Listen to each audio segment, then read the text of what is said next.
Eu sou Suzana Barelli, hoje é domingo e eu trago aqui para vocês um resumo do que foi notícia no mundo do vinho nessa semana que passou. Uma semana que começou com um verão enorme no inverno, né? A gente teve temperaturas acima de 30 graus em São Paulo e que está terminando, né, com esse friozinho delicioso que nos faz pedir, querer beber mais vinhos.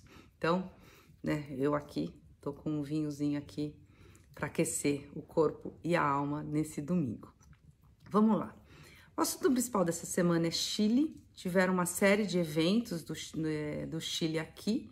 Ele começou, o evento maior, de maior relevância, foi a 12ª edição de um evento que a Wines of Chile faz em São Paulo. É um evento já tradicional. É sempre uma feira de vinhos com uma masterclass.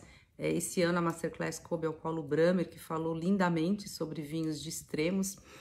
Para quem acompanha aqui, o ano passado, eu que era palestrante, né? Cada ano eles chamam um profissional do mundo do vinho para falar de um tema específico. E ao lado da Masterclass, você tem os produtores apresentando seus vinhos escolhidos, né? Esse é um evento grande, uma feira de vinhos com essa masterclass que é sempre legal. Além disso, tiveram duas outras degustações de Chile que eu gostei muito de ter participado. A primeira foi um almoço com o Edgar Carter. O Edgar, ele é uma vinícola pequenininha e ele compra a uva principalmente na região de Tata, principalmente Sansô e País, e elabora vinhos, são vinhos muito puros, é uma produção pequena, obviamente, mas um vinho que eu gosto muito da proposta dele, do jeito dele lidar com as vinhas, de valorizar os pequenos produtores e de elaborar os seus vinhos, tanto branco quanto tinto.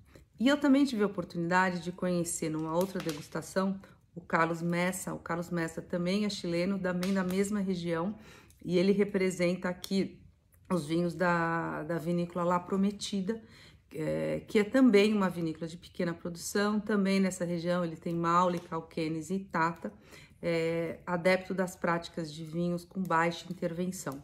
Então, na verdade, essa foi uma semana de contrastes. Na Wines of Chile, a maioria das vinícolas que participam são vinícolas grandes, né, que tem uma proposta de uma elaboração com um volume maior. Isso não quer dizer com menos qualidade, nem com mais qualidade, muito pelo contrário. Isso mostra a diversidade do Chile em todos os aspectos, né? Então, por exemplo, no Wines of Chile a gente teve, por exemplo, vinhos da Conchetoro, que é uma grande vinícola, o Felipe Toso da Ventisqueiro Tavaí, entre outros grandes produtores, né?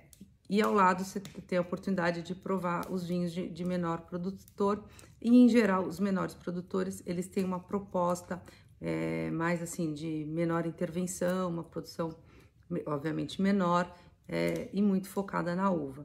Então, por exemplo, com La Prometida e a Carter, você degusta muito mais essas uvas redescobertas, vamos lá, você tem Sansô, você tem País, e no evento da Wines of Chile, a gente provou Cabernet Sauvignons muito interessantes, provou alguns brancos que eu gostei muito, né? E teve, por exemplo, um Riesling do Lago Ranco, estava maravilhoso, que é da vinícola Casa Silva. Então, assim, é uma degustação de estilos de Chile diferentes, e ainda bem que esse país comprido e estreito traz muita diversidade para o mundo do vinho, que eu acho que é o mais legal, o que me leva a ficar bastante nesse setor. Além disso, ontem subiu a coluna Livro Filosofia do Paladar, e eu contei a história de uma vinícola que chama Illick e Hobbs.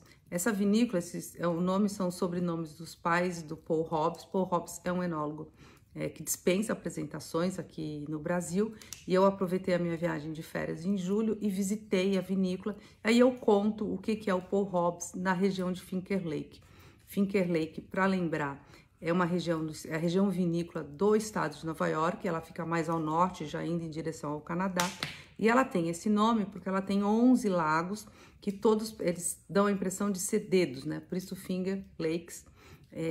Paul Hobbs, ele é da região, né? Por mais que a gente tenha acostumado a provar os seus vinhos da Argentina e da Califórnia, ele é dessa região, e ele resolveu, na verdade a família o convenceu que estava na hora de ter um vinhedo por lá, Ele demorou para encontrar o vinhedo, até o irmão dele que procurou, para as pessoas não saberem que era o Paul Hobbs, né?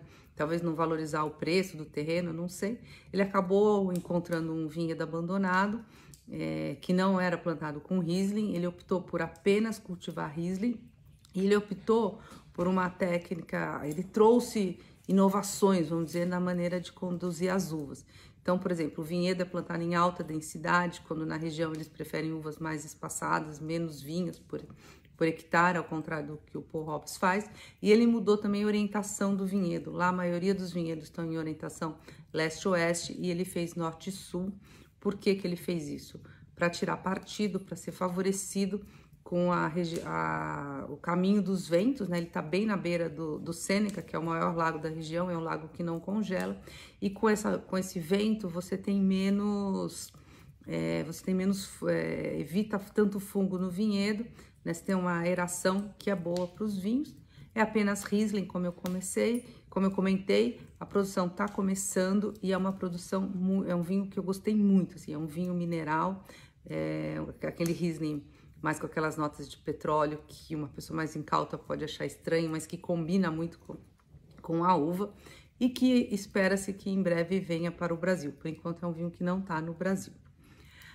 As degustações da semana. Eu vou destacar algumas, além das 3 que eu já falei ali em cima, né, do Chile.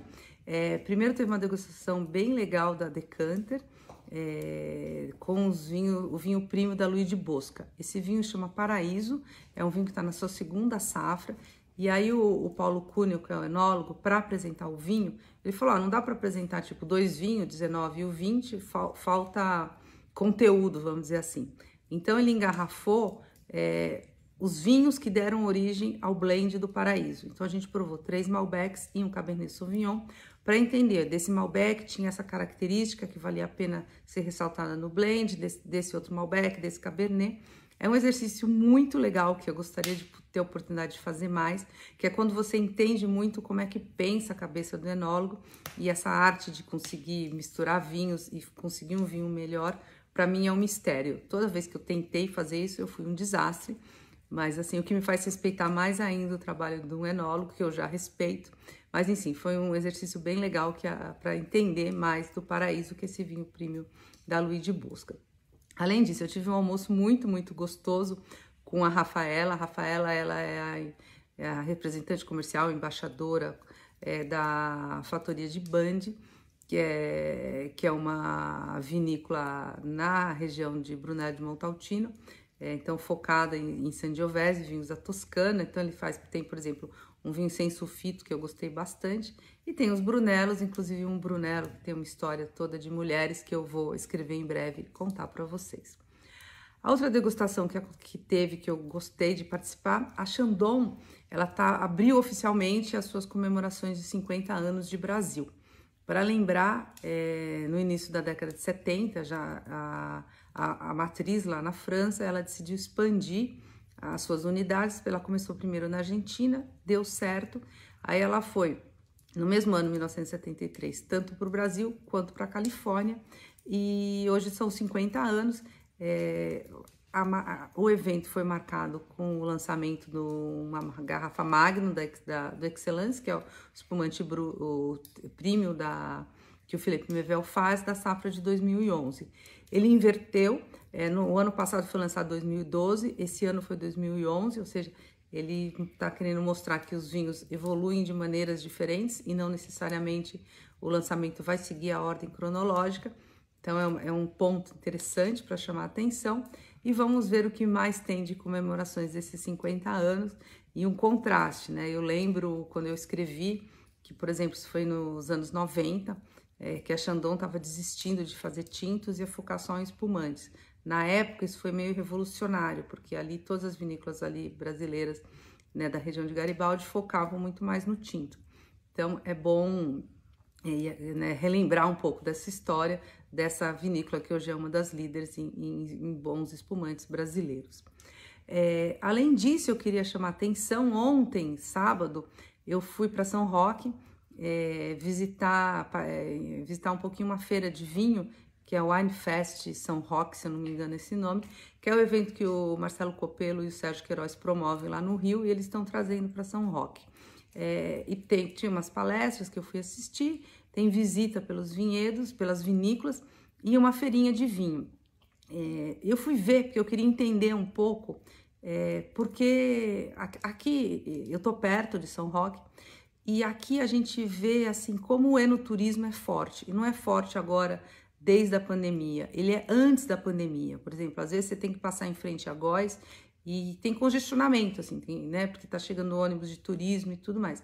Então, assim, eu sempre tenho a ideia de conseguir entender como é que uma região tão próxima a São Paulo, isso ajuda muito, o sucesso que ela faz no enoturismo. Então eu vim acompanhar um pouquinho. Essa feira me chamou a atenção, porque não eram só vinhos de São Roque, tinham vinhos também de importadoras presentes, tinha vinícolas de outras regiões. O que me chamou a atenção e que eu lamento um pouco era que os vinhos apresentados, as vinícolas que optaram por expor, não as vinícolas de São Roque, todos optaram pelos seus vinhos de entrada de gama, os seus vinhos mais simples, e eu fico achando que talvez tinha que ter vinhos um pouquinho, de uma qualidade um pouco melhor, que eu acho que isso também atrai um público que poderia participar no seu sábado à noite provando vinhos. E eu vou na notícia internacional, é uma história que eu li na Decanter, no site da revista inglesa Decanter, que são mudanças na Ornellaia. Ornellaia é um dos grandes super toscanos, vamos dizer assim, e a Olga Fusari, ela é enóloga, ela é a principal enóloga desde 2016, ela entrou na vinícola em 2005, ela é vista como um nome que tem melhorado muito a consistência e a qualidade do Ornellaia, e ela anunciou que está saindo a partir de várias mudanças que estão tendo na vinícola, e ela vai assumir um projeto da Constellation Brands ali na região.